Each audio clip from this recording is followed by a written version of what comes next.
guide the process. So these are the 8 principles. First one is be agile. That means agile means quick and simple or quick and clear. So here keep your approach as simple as possible. So the approach should be technical approach which you are using, that should be as simple as possible, and work products which you produce, they should be as concise as possible. Again, concise means it is nothing but quick and clear or simple, and then make necessary decisions whenever it is required.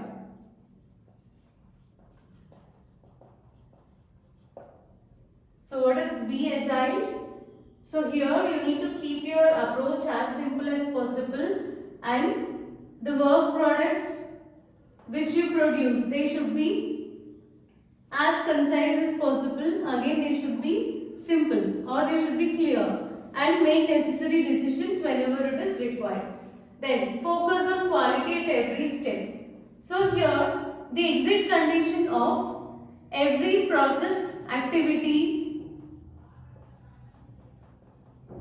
actions or tasks. So they should focus on quality of the product that has been produced.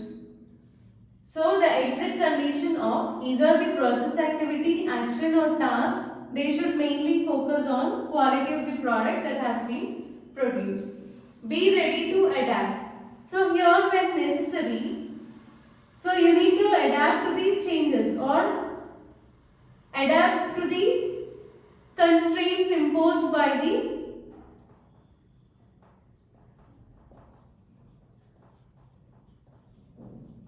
people, problems or projects.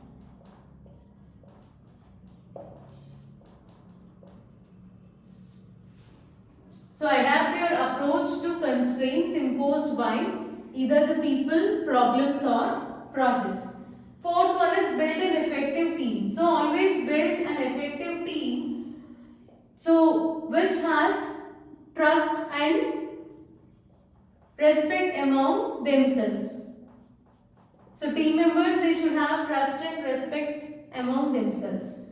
Establish mechanisms for communication and coordination. So most of the projects, they fail due to lack of communication between the members, team members, or they fail because of if the stakeholders, they do not coordinate their efforts, or if they do not if they fail to coordinate their ideas with each other. So if you establish mechanism for proper communication and coordination, then it leads to successful work product. So you can develop successful work product from this if you implement this principle properly. Next, manage changes. So in this case, so here you can use either the formal approach or informal approach. But the mechanisms which are established here, they should manage the changes. See, you can write it as mechanisms, they must be established in order to manage changes. So they must be established to manage the way changes are requested,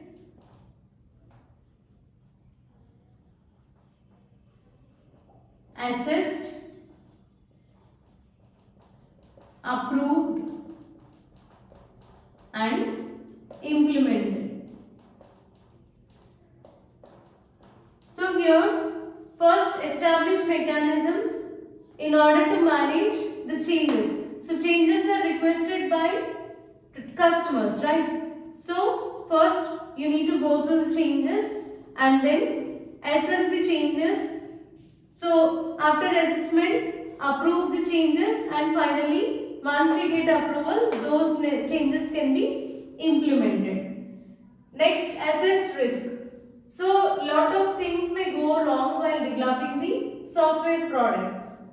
So in this case, there might be lot of risks. So you need to always assess the future risks. So here establish necessary contingency plans, that means future plans. So here you'll focus on, so what if something goes wrong in future. So you need to assess the risk before itself and necessary plans should be implemented.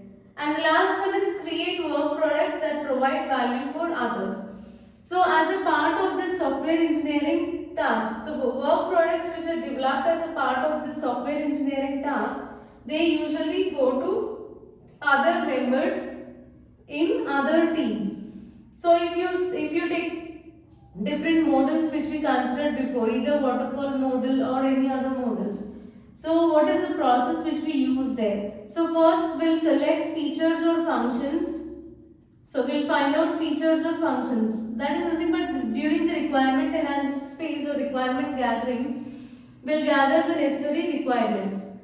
And so we'll find out the required features and functions, which is step 1. After that, this will be forwarded to design team so that they can design, and once the design is done, that will be sent to coding team in order to generate the code for the design and so on. So that means the task which is done by one person, that will be forwarded to other person in order to implement some other task. So this will be repeated until final work product is implemented. So always create the work product that provide value for others. So if you make any mistake in this first phase, that mistake will be forwarded to next phase also. Similarly, next phase, and the final product which you develop, it may not be of high quality and it may not be according to the requirements of the user.